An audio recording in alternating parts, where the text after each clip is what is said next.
So hello everyone, so this is Mrityunjay. और आज के इंट्रो में ये नहीं मैं बोलूँगा कि केमिस्ट्री फैकल्टी इन रेजोनेंस, क्योंकि वीडियो तो आप ऑलरेडी देख लिए होंगे टॉपिक की वाई आई रिज़ाइन। तो बेसिकली आज के वीडियो में हम ये बात करने वाले हैं कि भाई रिज़ाइन क्यों किया, आगे का क्या प्लान है, तुमने इतना बड़ा रिस्क क्यों ले लिया, अभी तुम्हारी उम्र ही क्या हुई है ना। बहुत सारे आपके माइंड में चीज़ें होंगी कि भैया कहीं और तो ज्वाइन नहीं कर रहे हो, बहुत सारी चीज़ें अभी माइंड में होगा। भैया आपका यूट्यूब इंस्टाग्राम भी बहुत अच्छा ग्रो कर रहा है, उस पर क्या विजन है, तो बहुत सारी चीज़ होंगे। तो एक एक करके हम लोग डिटेल में बात करें। मैंने कुछ पॉइंट्स बस लिख रखे हैं ताकि मैं भटकूं नहीं और कम टाइम में मैं चीज़ों को आपके पास रख लगूं। तो सबसे पहले हम स्टार्ट करते हैं यार कि रिज़ाइन का ऐसा नहीं है कि मैंने आज किया है, मैंने 14 जनवरी को ही ऑलरेडी रिज़ाइन कर दिया था कोचिंग से। लेकिन सिंस कि तुम सबका एग्ज़ाम चल रहा था और मुझे लगा नहीं कि बीच में अभी कुछ करना अच्छा रहेगा, तो मैंने अभी हॉट पे रखा था कि भाई एक बार एग्ज़ाम जब सबका खत्म हो जाएगा, ऑलमोस्ट अब 60% लोगों का खत्म हो गया और आज रिपब्लिक डे भी है। तो सबसे पहले तो हैप्पी रिपब्लिक डे आप सभी लोगों का। और आज के दिन ही एक डिसीजन लेना पड़ा यार, क्योंकि मैं एक ही चीज़ समझता हूँ कि अपॉर्चुनिटीज़ बार बार दरवाज़ा नहीं खटखटाती है, and opportunities always knock the door who are hard working, and I know that I am hard working. और मुझे पता है कि मैं जीरो से स्टार्ट करके भी चीज़ों को बनाऊंगा। क्यों मुझे ऐसा लगता है, क्योंकि जब हमने यूट्यूब भी स्टार्ट किया था गाइस, तो वो भी जीरो से ही था। और आज देख सकते हो कि 12,000 सब्सक्राइबर है। इंस्टाग्राम पर भी अगर आप मुझे फॉलो करते हो तो आपको पता होगा जीरो से स्टार्ट करके 8,000 फॉलोअर्स तक हम वहाँ पर भी पहुँचे। तो मुझे ये तो पता है कि मेहनत कैसे करी जाती है, कंसिस्टेंसी कैसे मेंटेन करी जाती है। तो ये चीज़ का ही मुझे बस अपने आप पे भरोसा था, जिसके चलते मैंने ये वाला स्टेप अभी उठाया है। और आगे हम बात भी करेंगे कि क्या क्या मेरे प्लान से और ऐसा करने के पीछे वजह क्या था। तो सबसे पहले थोड़ा सा हम शुरू से स्टार्ट करना चाहेंगे कि हमारी स्कूलिंग वगैरह कैसे हुई। तो मैं यार बहुत ही मिडिल क्लास परिवार से आता हूँ और बिहार के ही एक लखीसराय जिले है जहाँ से मैं आता हूँ, ठीक है। तो हमारी 9-10 की पढ़ाई जो है बोकारो में हुई। ऑलमोस्ट झारखंड में मैंने अपना 10 तक किया था। उसके बाद 11-12 के लिए मैं कोटा आया था। कोटा में रेजोनेंस करके एक इंस्टीट्यूट है, वहीं से मैंने अपनी पढ़ाई पूरी करी है। ये आगे जो रिज़ाइन है वो भी मैंने रेजोनेंस से ही लिया है। 11-12 की पढ़ाई के इनफैक्ट मैंने ड्रॉप भी किया। और जैसा कि मैंने पहले भी बता रखा है कि बोर्ड मैंने बिहार बोर्ड लिया था, जिसमें कुछ एम्बिग्यूटी आ गई थी, जिसके चलते मैं आईआईटी वगैरह में पढ़ नहीं पाया था। अभी तुम देख भी सकते हो आईआईटी बॉम्बे का टी-शर्ट है, तो इसके बारे में भी एक कहानी है जो मैं बताऊंगा तुम्हें। उसके बाद हम एक कॉलेज है प्राइवेट का, मैं नाम लेना चाहूँगा यहाँ पे, LPU, जो कि बहुत ही अच्छा कॉलेज मेरे लिए पर्सनली बहुत अच्छा रहा। हर प्रकार के अपॉर्चुनिटीज़ आए, बहुत सारे अमेजिंग लोगों से मैं वहाँ पर मिला, अपनी नेटवर्किंग काफ़ी ज़्यादा वहाँ पर सॉलिड हुई और इस तरीके से हमारे करियर की ग्रोथ हुई। जब गाइस मैं 3rd ईयर में था, तो मुझे जो रेजोनेंस के डायरेक्टर सर हैं, RKV sir, respected RKV sir, उनका कॉल आया and then I move back to Kota. और फिर हमारी कोटा वाली जर्नी स्टार्ट हो गई। शुरुआत में गाइस मैं एकेडमिक वाले में नहीं था, नॉन एकेडमिक डिपार्टमेंट में ही था। और उसके बाद किसी तरीके से मैं एकेडमिक वाले डिपार्टमेंट में गया, मतलब गया क्या, मतलब पैसन था पढ़ाने का, तो उस वाले फील्ड में गया। फिर हमारी FTP की ट्रेनिंग होती है, फैकल्टी ट्रेनिंग प्रोग्राम, उसमें हमारी ट्रेनिंग हुई। उसके बाद there is a Resonance Hyderabad, ये लोगों की टीम आई थी, उन लोगों ने डेमो लिया था अपन लोगों का। और सिंस कि मैंने बहुत अच्छा परफॉर्म किया था, उसमें 20-22 लोग थे और लगभग 6 से 7 लोगों को, या इनफैक्ट 8 लोगों को वो लेके गए थे। तो हमारी रेजोनेंस हैदराबाद की जर्नी स्टार्ट हुई, जिसमें ऑलमोस्ट मान के चल सकते हो कि 9 मंथ्स के आसपास मैंने काम किया। देन हम रेजोनेंस पटना मूव कर गए, क्योंकि ये अपना घर भी है और यहाँ पे वैकेंसी वगैरह भी थी, ठीक है। तो रेजोनेंस पटना में आए, 2-3 महीने काफ़ी अच्छा यहाँ पे भी काम हुआ। और उसके बारे में मुझे कहानी कहना भी नहीं है कि क्या हुआ क्या नहीं हुआ, बट सब जगह स्मूथ चला। कोचिंग के बारे में मुझे कुछ भी बात नहीं करना है, तो ये भी काफ़ी अच्छा गया। बट मुझे एक ही चीज़ रियलाइज़ हुआ, जब मैं 8 से 9 घंटा अपना इन्वेस्ट कर रहा था, तो कहीं ना कहीं जिस चीज़ को मैंने शुरू किया था गाइस यूट्यूब पे, मुझे लगा था स्टार्टिंग में कि मैं केमिस्ट्री पढ़ा सकूं, और वो मुझे कहीं ना कहीं दिख ही नहीं रहा था।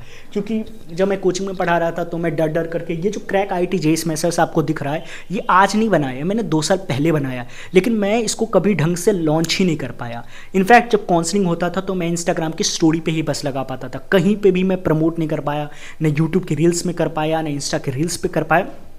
क्योंकि ऑब्वियसली जब आप कहीं पे काम कर रहे हो तो उनके कुछ रूल्स एंड रेगुलेशंस होते हैं, तो जिसके चलते मैं इस पे टाइम नहीं दे पाया, ना इस पे टाइम दे पाया ढंग से।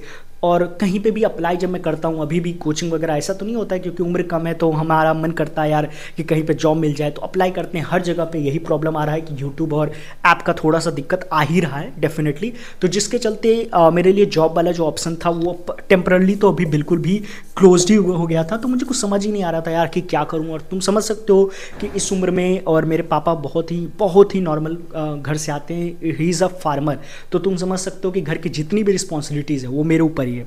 मतलब अभी तो मैंने 14 से 15 बार ट्रिप मार लिया होगा, फ्लाइट की ट्रिप, पता नहीं कहाँ कहाँ पे हॉलीडेज़ वगैरह सब कुछ काफ़ी इन्जॉय किया। पापा को मैंने बाइक भी ला करके दी है। और अगर टॉकिंग अबाउट कि मेरी पर्सनल अचीवमेंट क्या है, तो तुम देख सकते हो ये IIT बॉम्बे का टी शर्ट। तो RBC बैंगलोर में भी मुझे बुलाया गया था, RV यूनिवर्सिटी में बुलाया गया था, और इनफैक्ट IIT बॉम्बे में जो उनका सबसे बिगेस्ट टेक फेस्ट होता है उसमें भी मुझे एज एन इन्फ्लुएंसर बुलाया गया था, जो कि अपने आप में बहुत बड़ी बात होती है। तो अचीवमेंट्स काफ़ी कुछ हैं और भी हैं, लेकिन उसको भी अभी इस वीडियो में रहने देते हैं। तो गाइज अब तो ये हो गई मेरे बारे में कि भैया क्या क्या चीज़ें हैं, मैं थोड़े बहुत पॉइंट्स लिख लिया था। तो यूट्यूब जर्नी की जब मैं बात कर रहा था तो गाइज मैंने 0 से स्टार्ट करके 12,000 है, और मुझे पूरा उम्मीद है कि अगर 1 साल में इस पर मेहनत कर लिया तो 1 लाख हम डेफिनेटली क्रॉस कर सकते हैं, ठीक है। और मेन जो एजेंडा है इस पूरे चीज़ का करने का, मैं चाहता हूँ यार कि मैं केमिस्ट्री फ्री में यूट्यूब पे पढ़ाऊँ। अगर मैं वो करना चाह रहा हूँ, और मुझे ऐसा लग रहा है कि कोई कोचिंग का वो वाला सपोर्ट तो डेफिनेटली अभी मुझे दिख नहीं रहा था, जिसके चलते मुझे ये रेजिग्नेशन का लेना पड़ रहा है, ठीक है। उसके बाद अपन बात करते हैं कि भाई सबसे सिंपल बात है कि अभी हमने क्या सोचा है। तो देखो, सिंस की काम तो इस पर 2 साल पहले से चल रहा है, क्योंकि रातों रात कुछ भी चीज़ें नहीं होती है, कोई भी मैजिक होने के लिए सालों साल की मेहनत लगती है। तो 2 साल से हम लोग ऑलरेडी इस पर काम कर रहे थे, क्रैक IIT JEE मैसेज, जिसका लिंक आपको डिस्क्रिप्शन वगैरह पिन कमेंट वगैरह में मिल जाएगा। तो पहले हम लोग क्या कर रहे थे, सिर्फ हम लोग जोसा काउंसलिंग, वेबजी काउंसलिंग, कॉमेड की काउंसलिंग, इन सब का सपोर्ट प्रोवाइड कर रहे थे, और मेंटरशिप भी वगैरह दे रहे थे। वो बहुत ही कम होता था, बट पर्सनलाइज मेंटरशिप, क्योंकि जब हम JEE नीट की तैयारी करते हैं गाइस, तो आप सबको पता है कभी अप आता है कभी डाउन आता है, और तुम्हें लगता है यार सब कुछ सिस्टमैटिक मिल जाए, तुम्हें नोट्स मिल जाए, तुम बात करना चाहते हो। ऑब्वियसली मेरे पास बहुत सारे बच्चों के मैसेज आते हैं, सबका नहीं देख सकते, तो उसके लिए हमने एक मेंटरशिप का भी पोर्टल बना दिया था। तो अब जो हम 3rd लॉन्च करने जा रहे हैं, लॉन्च करने से पहले तुम बोलोगे भैया आप तो सब कुछ पेड वाला कर रहे हो, तो ऐसा नहीं है, क्योंकि तुम्हें पता है मैंने जॉब छोड़ रखा है, तो डेफिनेटली मेरा इकोनॉमिकल कंडीशन तो अच्छा है ही नहीं। मैंने बता रखा है ऑलरेडी, पापा क्या है, फार्मर है। तो अब हमने क्या सोचा है कि 9th एंड 10th के लिए हमने एक चैनल बनाया है, 9th एंड 10th के लिए। तो उस चैनल पे पूरा का पूरा हम फ्री में साइंस पढ़ा देंगे, फ्री ही रहेगा, पूरा का पूरा फ्री रहेगा। तो भाई ये तो समझ में आ रहा है। जो बच्चे 11th में हैं, क्योंकि since you are in 11th, तो 11th वाले को भी हमने पूरा का पूरा फ्री रखा हुआ है, और क्लासेस भी होगी तो फ्री होगी, और केमिस्ट्री का फ्री पूरा वीडियोस जो रहेगा वो आपको यूट्यूब पे ही मिल जाएगा। इसलिए मैंने बोर्ड वगैरह का भी सेटअप लगाया ताकि आपको दिख जाए, ठीक है।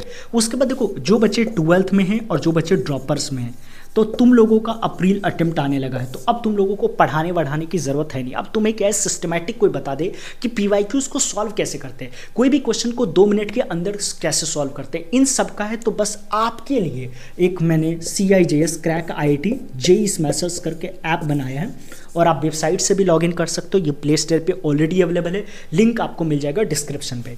तो अगर आप इस चीज़ के लिए, हमने इसमें क्या सोचा है, एक हमने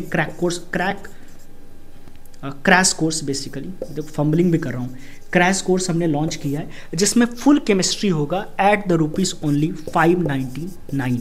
अब तुम बोलोगे भैया ये भी बहुत ज़्यादा है, तो जिन बच्चों का भी रिजल्ट आने के बाद, ये स्टार्ट कब कर रहे हैं हम लोग, तो हम लोग स्टार्ट करने वाले 14 Feb को, जब तुम्हारा रिजल्ट वगैरह सब कुछ निकल जाएगा, ठीक है। तो इसमें भी ये है कि अगर किसी बच्चे का 98 परसेंटाइल से भी ऊपर है, तो उसके लिए भी हम डिस्काउंट देने वाले हैं। मेरा यहाँ पे एजेंडा कुछ भी पैसे कमाने का है ही नहीं, बस एक प्रॉपर, मैं बस ये चाहता हूँ गाइस कि इसमें 99 सीट्स ही अवेलेबल हैं। तो मैं चाहता हूँ कि इस 99 में एटलीस्ट 29 बच्चे ऐसे हों जिनका सच में रिजल्ट निकल जाए, वो मेरे लिए ज़्यादा बेटर वाली चीज़ होगी। तो ये पूरा का पूरा प्लानिंग है जो मैंने सोच रखा है, और सब कुछ स्क्रैच से शुरू करना होता है। सिंस की आई नो हार्ड वर्किंग, जैसा मैंने स्टार्टिंग में भी बोला था वीडियो के, opportunities knock the door who are hard working, and I know that I am hard working. तो मुझे पता है कि मैंने यूट्यूब को जैसे स्क्रैच से लेकर के वहाँ तक पहुँचाया है, इंस्टाग्राम को भी 0 से स्टार्ट करके मिलियंस व्यूज़ तक पहुँचाया है। तो इस तरीके से मुझे ऐसा लगता है कि अगर मैं इस चीज़ को भी स्टार्ट करूँ तो डेफिनेटली हो जाएगा। जो लोग भी इसको क्लासेस वगैरह लेंगे उनके लिए जोसा काउंसलिंग जब होगा तो उसमें भी स्पेशल डिस्काउंट वगैरह मिल जाएगा। ये तो हमने लास्ट टाइम भी किया था और काफ़ी ज़्यादा सक्सेसफुल रहा था, ठीक है। तो मैंने 9 10th के लिए पूरा का पूरा फ्री कर दिया, 11th के लिए पूरा का पूरा फ्री कर दिया है, और 12th और ड्रॉपर्स को सिंस की आपको सपोर्ट करना पड़ेगा। सिंस की अभी जस्ट रेजिग्नेशन लिया है, तो तुम्हें समझ में आ रहा होगा कि फाइनेंस की भी बहुत ज़्यादा ज़रूरत होती है, और लाइफ में आगे बढ़ने के लिए पैसा तो इंपॉर्टेंट होता ही है, यू नो दैट राइट। तो मैं ऐसा नहीं हूँ कि पहले मैं ड्रामा करूँ यूट्यूब पे और फिर मैं पेड कोर्स ला दूँ। तो मैंने स्टार्टिंग में बता दिया कि अगर कोई इंटरेस्टेड है, किसी को है कि भाई पर्सनलाइज्ड पढ़ना है, और तुम किसी भी बच्चे से पूछ सकते हो जिनको भी मैंने पढ़ाया है। और सिंस के तुम देखोगे भी बोर्ड का जो सेटअप है उस पर अब दिन भर हम लोग रोज़ PYQs डिस्कस करेंगे, और 11th को जब मैं फ्री में पढ़ाऊंगा तो तुम पूरा पहले रिसर्च कर लो, तुम्हें पसंद आए मेरा पढ़ाने का तरीका, तभी यू कैन इनरोल। तो बस यही बात थी यार। लास्ट मैसेज यही है कि देखो, एक टीचर्स जो और इन्फ्लुएंसर, मैं हूँ तो दोनों, लेकिन टीचर में यही होता नहीं यार, इन्फ्लुएंसर में मुझे सपोर्ट की ज़रूरत नहीं होती। इन्फ्लुएंसर क्या होता है, आप अपना काम अच्छा करो और आपको डेफिनेटली उस चीज़ का वर्थ इट मिलता है। लेकिन टीचर में जो उसका सपोर्ट सिस्टम होता है ना, वो बिल्कुल स्टूडेंट्स ही होते हैं। अगर आप सपोर्ट करेंगे तभी कुछ होगा, अगर आप सपोर्ट नहीं करेंगे तो डेफिनेटली हम कुछ भी नहीं कर पाएंगे। तो यही रहा, इसी के साथ हम फाइनल मैसेज करते हैं। ऐप का लिंक डिस्क्रिप्शन और पिन कमेंट में हो जाएगा, और जितना ज़्यादा से ज़्यादा हो सके इनरोल करो, ताकि स्पेशल मोटिवेशन मुझे मिले और इससे भी बेहतर 11th वाले बच्चों के लिए भी फिर कुछ मैं ला सकूं। तो मिलता हूं मैं किसी नेक्स्ट वीडियो में, और थैंक यू यार वंस अगेन इतना सपोर्ट करने के लिए। एक बार वीडियो और ऐप जरूर चेक कर लेना।